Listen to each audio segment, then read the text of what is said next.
안녕하세요. 오늘도 사연살롱을 찾아주셔서 감사합니다. 올해로 36이 된 여자입니다. 시간이 어찌나 빠른지 이혼한 지 벌써 1년째 되는 날이네요.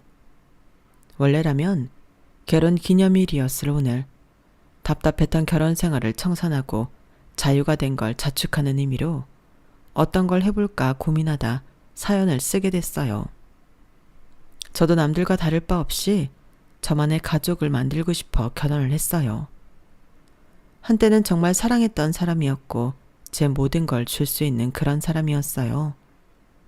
그런 사람과 가족이 되길 꿈꿨고 가족이 되었지만 마음이라는 건 참 무섭더라고요. 그 사람과 제가 이렇게 남보다도 못한 사이가 돼버릴 줄은 꿈에도 상상 못했으니까요. 저는 한때 가족을 위해, 사랑하는 사람을 위해 정말 최선을 다했다고 믿었어요. 가족이라면 서로를 위해 반드시 그래야만 한다고 생각했던 거죠.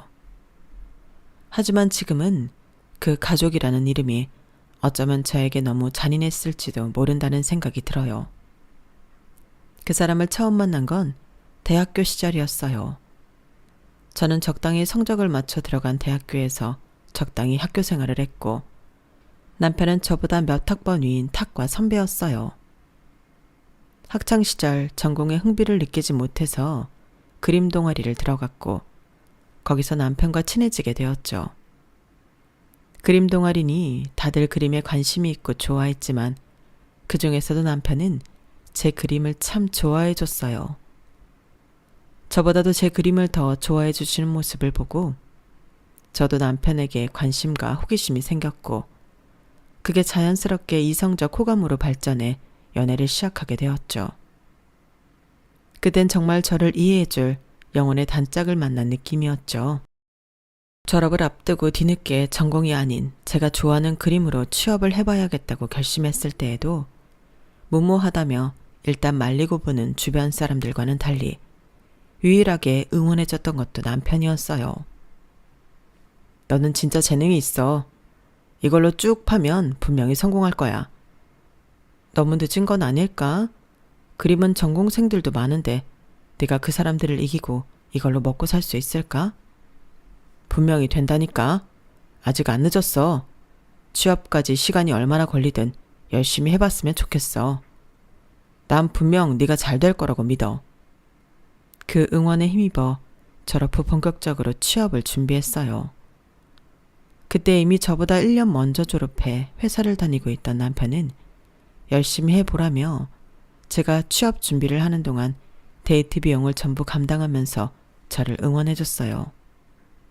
포트폴리오를 다듬느라 밤늦게까지 작업을 할 때도 직접 산 도시락을 챙겨와 주거나 늦은 밤 집까지 데려다주는 세심한 배려에 감동받는 순간이 정말 많았어요. 남편의 한결같은 응원 덕분에 저는 6개월 만에 모 유명 게임 회사에 입사했어요. 다행히 걱정했던 것에 비하면 짧은 시간 안에 취직을 하게 된 거였죠. 합격 소식을 전하던 날, 저보다 더 기뻐하던 남편의 얼굴이 아직도 생생해요. 거봐, 될 줄 알았다니까. 내가 누구보다 당신 팬이잖아. 당신 그림은 진작에 알아봤지. 고마워. 나 취업 준비한다고 빌빌거리는 거 옆에서 보기 힘들었을 텐데 이렇게 항상 응원해줘서. 언젠가 당신도 도전해보고 싶은 일이 생기면 꼭 했으면 좋겠어. 이렇게 나 도와준 만큼 나도 당신이 힘들 때 도와주고 싶어. 언제든 기대도 돼. 그동안 정말 고마웠어. 그 순간은 정말 말로 표현할 수 없을 정도로 남편이 사랑스러웠어요. 그리고 언제든 그 사람이 원하는 길을 걷고자 하면 옆에서 보탬이 돼주어야겠다고 다짐했죠. 힘든 시기를 한바탕 함께 이겨내고 나니 저희 둘 사이가 보다 더 견고하고 끈끈해진 것 같은 기분이 들었어요. 취업 준비를 하면서 갈등이 생겨 헤어지는 연인들의 이야기는 완전히 남 얘기처럼 들리기만 했죠. 회사를 입사한 후에는 하루하루가 전쟁이었어요. 처음 해보는 사회생활과 더불어 업계 특성상 몰아치는 업무량을 감당하기 위해 잦은 야근은 물론이고 경력 쌓는 동안은 계약의 불안정성이나 성과 중심인 분위기 등에 시달려야 했어요. 그럼에도 제가 좋아하고 잘할 수 있는 일을 한다고 생각하니 어느 정도 버틸만 하더라고요. 어떤 직장인이든 각자의 고충이 있는 법이었으니까요. 남편도 종종 그런 고충을 털어놓고는 했죠. 상사들이 너무 강박적이야. 사람이 실수도 좀 할 수 있는 거지. 내가 책임자면 모르겠는데 고작 주인밖에 안 됐잖아. 그치, 그런 게 힘들긴 하겠다. 저와는 전혀 다른 분야의 일이라 함부로 조언을 해주기도 못해서 제가 할 수 있는 일이라고는 들어주는 일 뿐이었어요. 당시에는 저도 회사에 적응하느라 신경을 많이 못 쓰기도 했고요.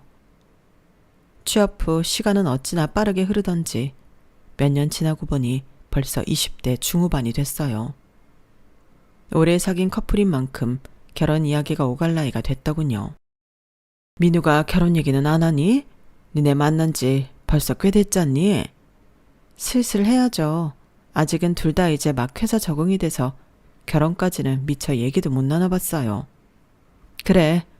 그래도 둘 다 이제 자리 잡았으니 준비해야지. 아이 생각 있으면 조금이라도 어릴 때 결혼을 빨리 하는 게 나아. 주말에 만나서 얘기해 볼게요. 부모님께서도 궁금해하시는 눈치셨고 저도 마침 이야기 나눠봐야겠다고 생각한 터라 주말이 되기를 기다렸어요. 함께 맛있는 식사를 했고 그때까지만 해도 남편은 기분이 좋아 보였어요. 그래서 카페로 자리를 옮긴 후 본론을 꺼내기로 했죠. 오빠, 근데 있잖아. 잠깐만, 혹시 내가 먼저 이야기해도 돼? 나도 중요하게 할 말이 있어서. 표정을 보니 꽤 진지해 보여서 저랑 같은 이야기를 하려는 줄 알았어요. 그래, 먼저 해. 그런데 남편 입에서 나온 말은 전혀 다른 이야기였어요. 사실은 말이야, 나 그저께 회사 때려쳤어. 뭐? 때려쳤다고? 그렇게 됐어. 아니, 그렇게 갑자기? 원래 그만두기로 해도 한 달은 더 다니잖아. 그게 사실은 그만두기로 한 건 한 달 전이고 그저께가 마지막 출근이었어. 그걸 왜 진작에 이야기 안 했어? 그러게, 너한테 말할 용기가 없었던 것 같아. 너무 늦게 말해서 미안해. 이야기할 시간이 그렇게 많았음에도 그동안 꽁꽁 숨겼다가 그만두고 나서야 말하는 모습에 순간 실망스러움이 밀려왔어요. 오랫동안 사귀면서 서로 숨기는 게 없다고 생각했는데 한 달 동안 제게 감쪽같이 그 중요한 일을 숨겼다는 사실이 낯설게 보이더라고요. 그런 제 표정을 읽었는지 황급하게 덧붙이더군요. 그동안 말 못한 이유가 있었는데 앞으로 내가 어떻게 살아야 할지 얼마 전에야 겨우 결정했거든. 쉽사리 결정도 못하고 이런저런 말에 흔들리는 모습 보여주고 싶지 않아서 결정한 다음에 말해주고 싶었어. 나 공무원 시험 준비해볼까 해. 공무원 시험? 갑자기? 그런 말 전혀 없었잖아. 그치? 이것도 좀 갑작스럽겠지? 근데 너도 알겠지만 그동안 회사 생활하면서 내가 적응 못했던 것도 그렇고 내가 하는 일은 이직을 해야 몸값이 오르고 인정을 받잖아. 근데 회사를 다녀보니까 그렇게 주기적으로 도전해야 하는 일이 나하고는 영 안 맞는 것 같아.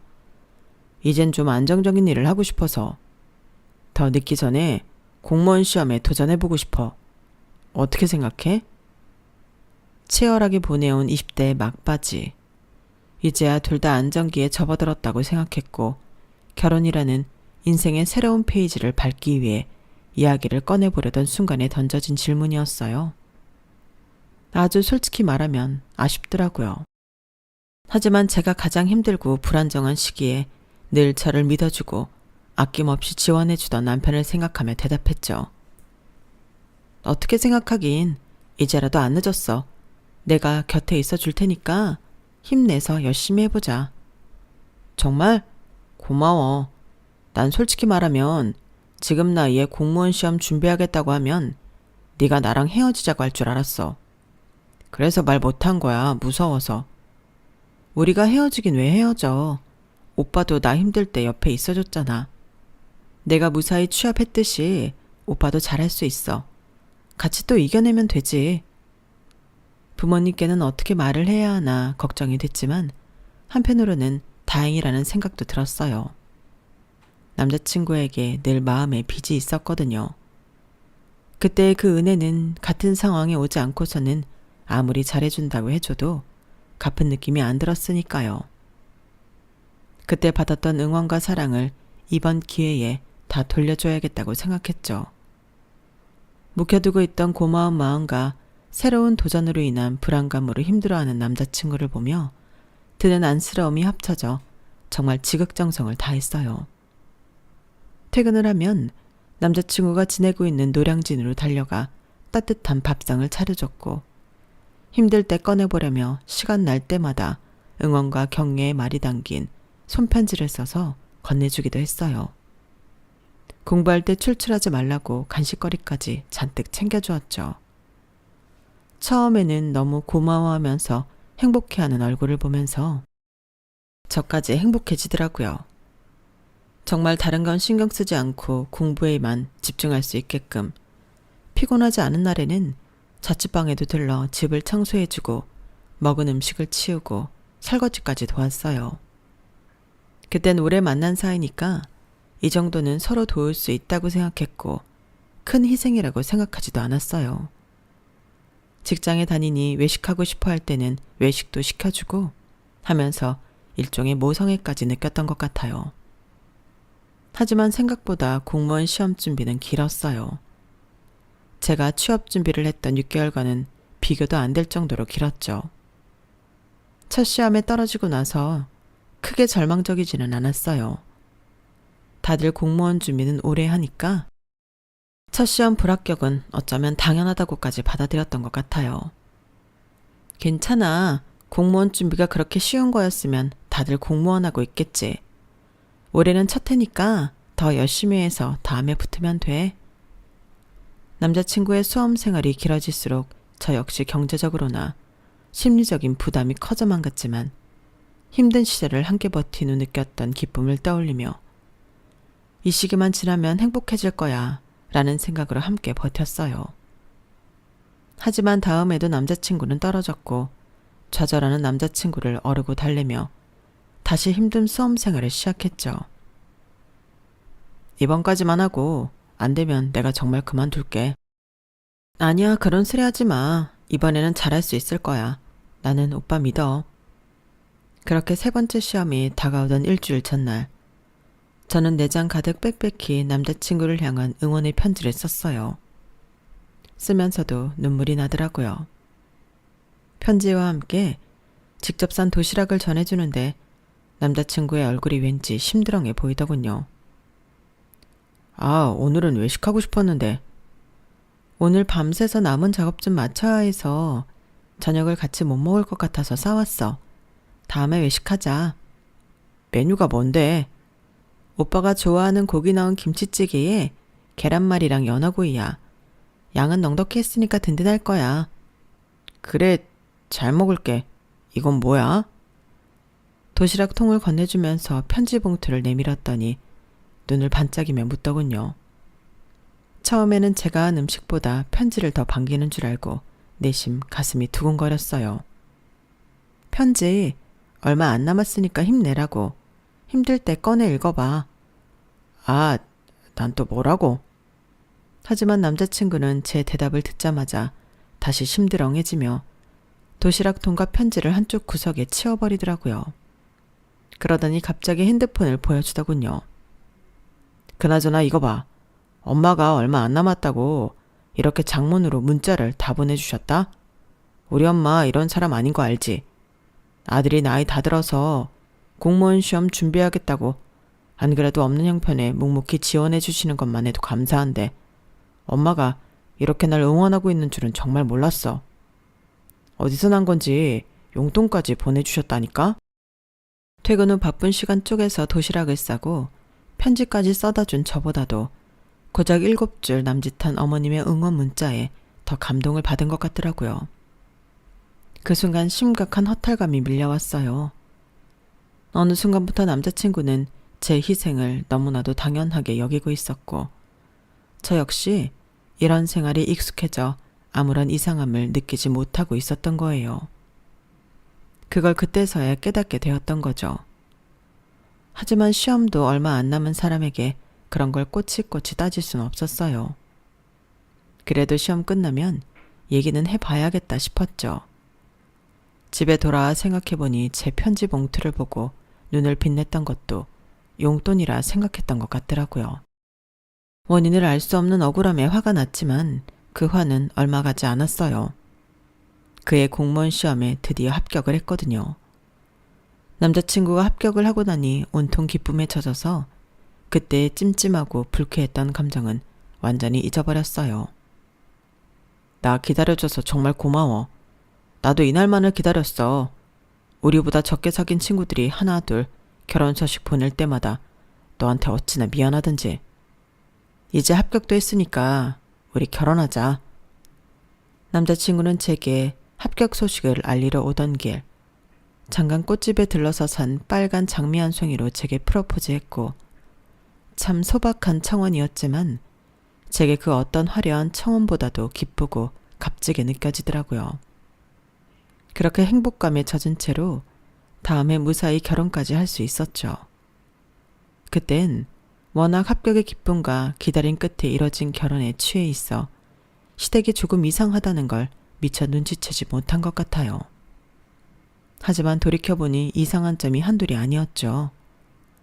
시부모님은 남편의 수험 생활을 케어하면서 몇 번 마주쳐 만나뵌 적이 있었어요.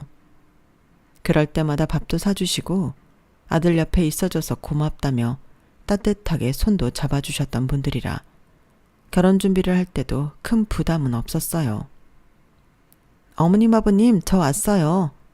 어서 오려무나. 너희가 드디어 결혼을 하는구나. 결혼을 하기로 양가 부모님께 말씀드리고 시댁에 인사를 드리러 간 날이었어요. 처음에는 저를 따뜻하게 맞이해 주시는 듯 했어요. 솔직히 말하면 네가 정말로 기다렸다가 결혼까지 할 줄은 몰랐다. 요즘 여자애들은 군대 2년도 못 기다려서 죄다 헤어진다던데. 군대보다 더 긴 공시 생활을 했는데 그걸 견디는구만. 아주 우리 며느리 되래가 끈기가 있어. 그만큼 우리 아들이 괜찮아서겠죠. 민우처럼 인물 좋고 성격 좋고 머리까지 똑똑한 남자가 어디 흔한가요? 만년 공시생도 지천에 널렸는데 우리 민우는 3-4번, 딱 3번 만에 붙어버리잖아요. 그럼 솔직히 다른 놈들처럼 공시생활한다고 거기 눌러앉아 있을까봐 우리가 더 모질게 굴었는데 그걸 혼자 힘으로 다 버텨내고 실력으로 보여준 것만 해도 참 대단하지. 나 같아도 기다릴 만해. 저 혼자만의 힘은 아니었어요. 엄마 아빠께서도 안 그런 척 하셔도 다 묵묵히 지원해 주셨고 지혜도 옆에서 많이 챙겨줬으니까요. 아우, 너 공무원 되면 가장 득보는 게 얘인데 그럼 당연히 챙겨줘야지. 그래도 네가 짧은 시간에 공무원 됐으니 별로 고생도 안 시켰지. 요즘처럼 불안하고 평생 직장도 없는 시대에 너만큼 안정적인 직장 가진 남자가 몇이나 되겠어?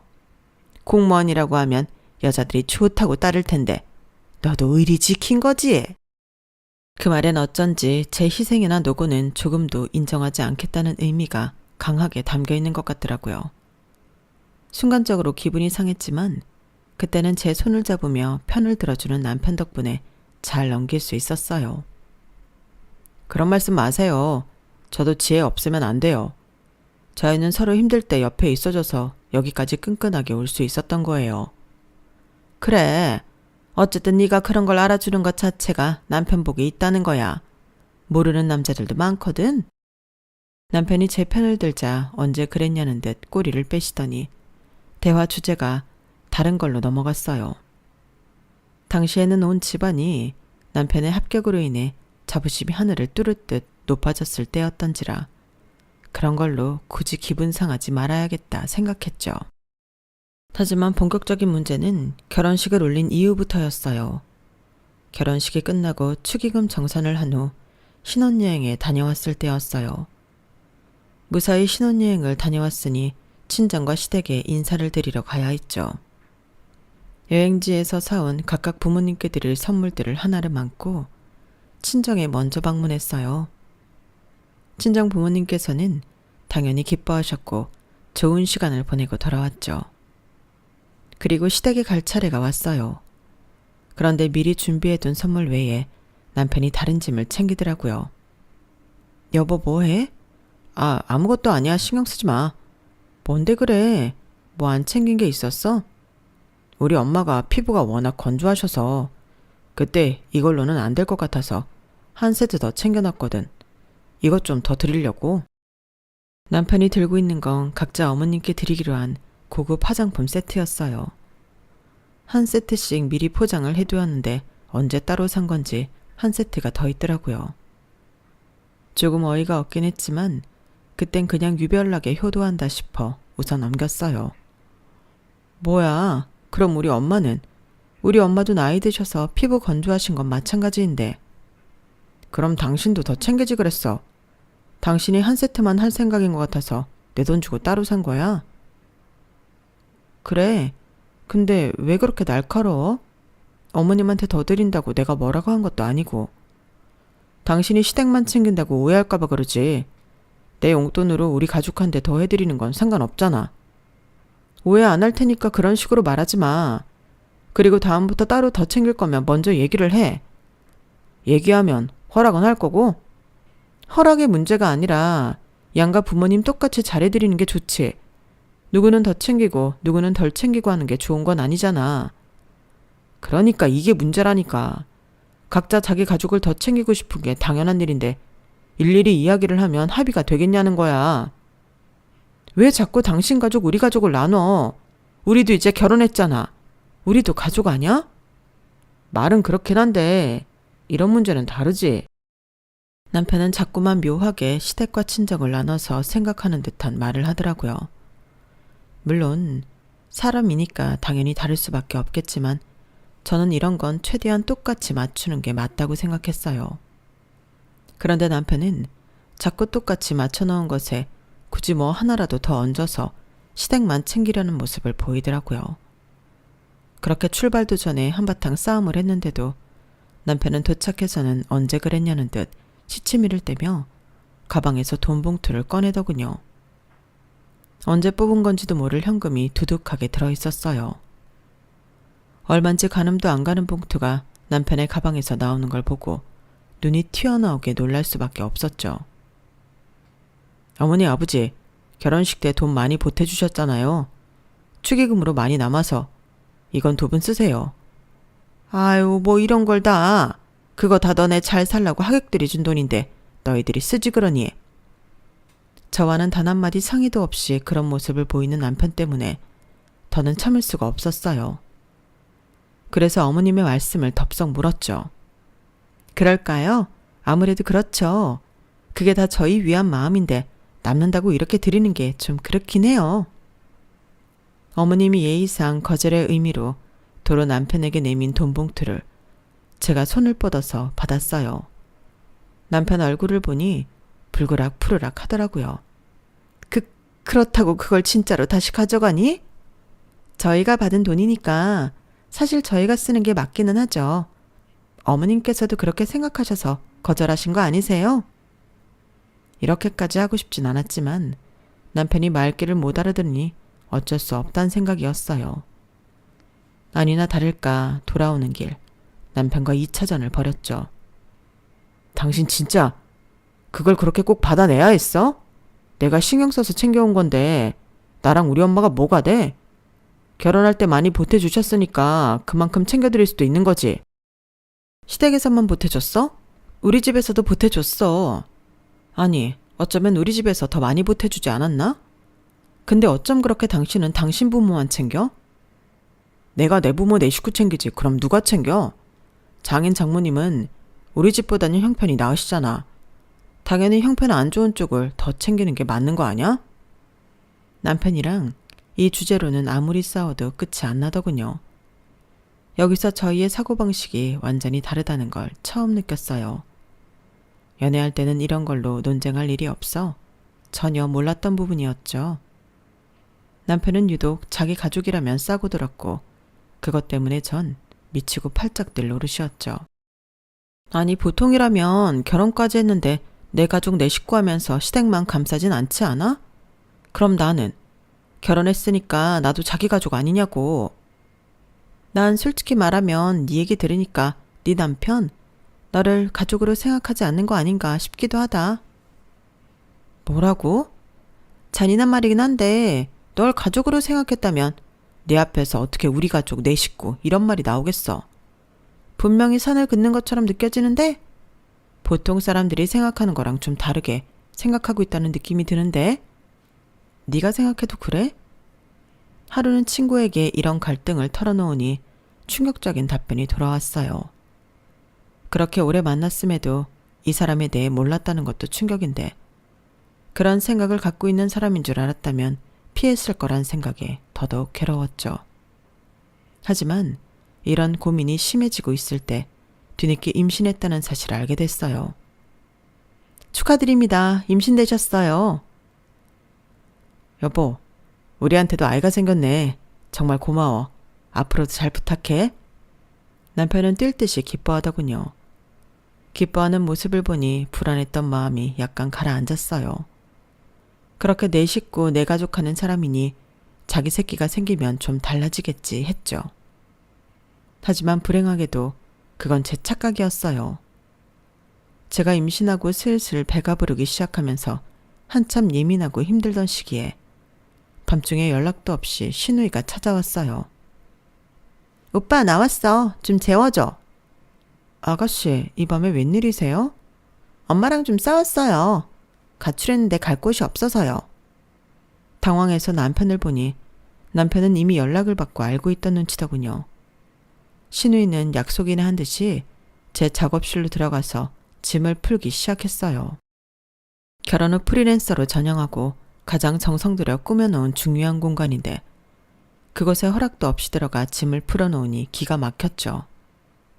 아가씨, 거긴 제 작업실이라서요. 하루 주무실 거면 저쪽 방에서 주무시면 돼요. 네? 저기는 옷방이잖아요.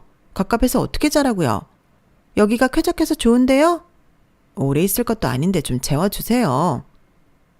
그래, 뭐하러 저런 데서 자라 해. 당신이 아기자기하게 꾸며놓은 방에서 쉬는 게 낫지. 그 방이 제게 얼마나 중요한 곳인지 알면서 남편은 한술 더 뜨더군요.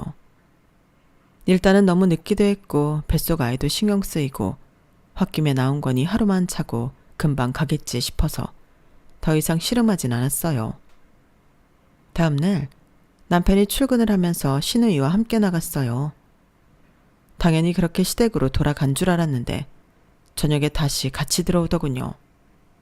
아가씨, 왜 또 오셨어요? 저 당분간 여기서 지내야겠는데요. 엄마 아빠가 단단히 화가 나셔서 오빠한텐 허락받았어요. 저쪽 방에서 며칠 지낼게요. 저쪽은 작업실이라서 안 된다고 말씀드렸잖아요. 아니, 지금 임신했다고 작업도 별로 안 하시면서 왜 그러세요? 제가 그렇게 꼴 보기 싫으세요? 그게 아니라 신경이 쓰여서 그래요. 중요한 작업물들이 많은 공간이라. 그리고 오래 머무르실 거면 당연히 집 주인이 허락하는 공간에서 계셔야지. 그렇게 당연하다는 듯이 마음대로 저희 집에 계시면 안 되죠. 집주인이요? 오빠 뭐야? 동생이 오빠 집도 못 와? 여보, 그러지 좀 마. 애가 지금 부모님이랑 싸우고 집을 나왔는데 꼭 그렇게까지 말해야겠어? 얘가 갈 곳이 어딨다고 그래. 가족끼리 난처한 상황에 도와야지. 누가 그래서 당장 나가랬어? 있어도 내 마음 편한 곳에 있으라는 거지. 나도 지금 몸이 편한 상태가 아니잖아. 아가씨도 들어와 계시면 신경 쓰일 일도 많고. 그래요, 됐어요. 오빠도 결혼하니 어쩔 수 없네. 나가면 되죠? 이 밤에 어디 가게? 오빠는 오빠 아내나 챙겨. 결혼하면 남이라더니 진짜네. 임신 핑계로 나 있는 거 저렇게 불편해하는데 내가 어떻게 여기다 있어? 무슨 소리야. 작업실 써도 돼. 어차피 저 방 요즘 쓰지도 않아. 저기 있어. 여보, 내가 싫다고 했잖아. 신경 쓰인다고. 나 좀 신경 써주면 안 돼? 어떻게 그렇게 아가씨 입장만 생각해? 임신했을 때라 그런지 몰라도 더 신경 쓰이면서 스트레스를 받더라고요. 하지만 남편은 저를 어물쩡 달래기만 했어요. 여보, 임신해서 예민한 건 알겠는데 좀 이성적으로 생각해봐. 이 밤중에 위험하게 어딜 보내겠냐고. 당신은 형제가 없으니 모르겠지만 걱정이 된다니까. 그래, 나 임신해서 예민해. 그러니까 당신 동생이 그렇게 걱정되면 같이 어디 나가서 지내든가. 몸도 마음도 힘들어 죽겠는데 내가 손님까지 집에 들여야겠어? 당신은 어떻게 내 동생한테 손님이라고 할 수가 있어? 남편은 되려 자기가 충격받은 얼굴을 하더군요. 정말 기가 막혔지만 신우이와 잠깐 이야기를 나누더니 신우이를 데리고 나간 후 잠시 혼자 돌아왔어요. 근처에 숙소 잡아주고 왔어. 당신 컨디션이 안 좋으니 당신한테 맞추는 게 맞는 것 같아서. 그 뒤로 며칠 동안은 냉전으로 보냈어요. 저를 단순히 컨디션이 안 좋아 히스테리 부리는 사람으로 취급하는 것 같아 기분이 나빴어요. 남편은 남편대로 제가 신우이를 손님이라 말한 것에 기분이 상한 모양이었어요. 그래도 아이가 태어나고 나서는 다른 남편들처럼 흔하게 육아에 참여하지 않거나 가정은 내팽개치고 밖으로만 나돌지 않았고 가정적인 남편이 되더라고요. 그렇게 내 가족 내 식구 하더니 그래도 딸이 태어나니 정말 우리가 가족이 된 느낌을 이제서야 받는 건가 싶을 정도로요. 그래서 그동안 느꼈던 불만들은 잠시 덮어두었어요. 그러던 어느 날이었어요. 여보, 그동안 유럽 여행 가기로 모아뒀던 돈 있잖아. 그 돈으로 우리 가족여행 떠나면 어떨까 싶은데 어때? 그럴까? 하긴 그동안 돈 진짜 열심히 모았었지. 그러자. 내가 일정 알아보고 예매할게.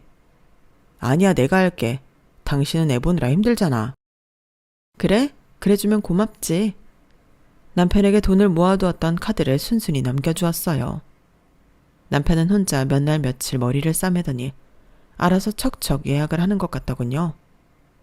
여행날이 다가오자 저희는 새벽 일찍 짐을 싸서 공항에 갔어요. 그런데 공항 로비에 도착하자 익숙한 얼굴들이 보이더군요. 아우, 젊은 애들이 우리보다 늦게 와서 어떡해. 어머님, 아버님, 아가씨? 공항에는 시댁 식구들이 다 와 있었어요. 이게 어떻게 된 거야? 뭐가? 내가 우리 가족여행 간다고 했잖아. 나한텐 그런 말 없었잖아. 나랑 같이 모은 돈으로 다 예약한 거 아니었어? 그랬지. 당신도 동의했잖아. 우리 가족여행 떠나는 것에. 뭐라고? 그런 억지가 어딨어. 그럼 내가 짐 챙길 땐 왜 가만히 있었는데? 당신은 친정 가는 줄 알았지. 예린이는 우리가 데리고 갈 테니까 당신은 우리 다녀오는 동안 자유 잘 즐기고 있어. 우리 가족여행이라고 하면 당연히 나도 포함 아니야? 난 당신한테 가족이 아니라는 거야? 가족이 아니라고 한 건 당신이 먼저야. 내 동생이 손님이라며? 우리 가족끼리 여행 떠나는데 설마 손님으로 같이 오고 싶은 거야? 그때 남편의 표정을 보고야 말았어요. 마치 그때 했던 말을 내내 담아두고 있다가 그제서야 복수한 느낌이 들더라고요. 그 표정을 보니 남편과 연애 시절부터 지금까지의 시간들이 주마등처럼 스쳐 지나갔어요. 지난 시간들을 돌이켜보니 쌍방향이라고 했던 시간들이 사실은 일방향이었다는 걸 문득 깨달았어요. 그걸 알게 되니 오히려 마음이 차분해지더군요. 그래, 그럼 가. 당신도 완전히 당신 마음대로 했으니까. 나도 내 맘대로 할게. 대신 예린이는 못 줘. 내 몸으로 낳은 내 딸이야. 갈 거면 온전한 당신 식구들끼리 가. 그리고 앞으로도 당신 식구들끼리 행복하게 살고. 무슨 소리야? 지금 이혼이라도 하자는 거야? 갔다 와서 얘기해. 수속 시간이 다가오니 남편은 조급해졌는지 시댁 식구들을 데리고 황급히 떠나면서 마지막까지 저에게 소리치더라고요. 이혼은 안 돼. 난 그냥 당신 깨달으라고 이러는 것뿐이야. 하지만 그 말을 들으니 더욱 이혼해야겠다는 결심이 서더군요. 우선 저는 집으로 돌아와 남편의 항공사 계정으로 접속해 돌아오는 비행기를 취소했어요. 그리고 남편이 예약했다던 숙소 페이지에 들어가 숙소까지 몽땅 취소해버렸죠. 남편이 가지고 간 여행 경비 카드도 분실신고 처리했어요. 그 때문인지 도착해서 연락이 빗발쳤지만 하나도 확인하지 않았어요. 돌아오는 순간까지 낯선 외국에서 고생을 꽤나 한 모양이더군요. 그동안 저는 투룸 하나를 계약해서 짐을 다 옮겨놨어요. 결혼할 때 제 돈이 들어간 가구들은 다 중고 거래로 팔아버렸죠. 워낙 길게 잡아둔 유럽 여행이었던지라 이 모든 게 끝나고 나서야 남편은 돌아왔어요. 텅 빈 집을 보면서 남편은 충격을 받은 모양이더라고요. 그런 남편의 앞으로 이혼 서류를 건넸죠. 나는 다시 태어나지 않는 이상 당신 식구는 되지 못하니까 우리 이쯤에서 끝내는 게 좋겠다. 남편은 저를 붙잡았지만 제 마음은 바뀌지 않았어요. 저를 놔주지 않으면 평생 예린이를 못 볼 줄 알라고 얘기하니 그제서야 서류를 작성하더군요. 남편의 마음이 바뀌기 전에 일사천리로 일을 진행해버렸어요. 남편이 구질구질하게 붙잡고 소송하지 않고 합의 이혼을 하게 되어 그나마 다행이었죠. 지금은 남편과 이혼을 하고 다시 프리랜서로 일을 하며 친정 식구들의 도움을 받아 아이와 함께 살고 있어요. 아이에게 아빠 없는 삶을 살게 해서 미안한 마음은 들지만 평생을 저런 사람 곁에서 살았을 걸 생각하면 우선 저부터 살고 봐야겠다 싶더라고요. 아이와 아빠는 주기적으로 만나게 하고 있어요. 아이를 볼 때마다 지난 날들이 후회가 되는지 펑펑 울기도 하고 저를 아쉬운 눈길로 바라보며 재결합 이야기를 꺼내기도 하는데 완전히 무시하고 있답니다. 사랑 그렇게 쉽게 안 바뀌었다는 걸 너무 잘 아니까요. 그걸 몸소 깨닫게 해준 사람이 바로 남편이기도 했고요. 지금은 삶이 조금 힘들고 피곤할지라도 사랑하는 예쁜 딸에게 에너지를 얻으면서 행복하게 살고 있답니다. 아이러니하게도 늘 내 가족 타령만 하며 고통만 주던 남편이 제게 준 유일한 선물은 진정한 내 가족인 제 딸인 것 같아요. 저도 행복하게 잘 살아보겠습니다. 응원해주세요. 제 이야기는 여기까지입니다. 매일매일이 어제보다 더 행복하셨으면 좋겠습니다. 여러분, 사연 댓글에 응원과 현명한 조언 부탁드려요. 좋아요와 구독은 저에게 큰 힘이 됩니다. 오늘도 좋은 일 가득하세요.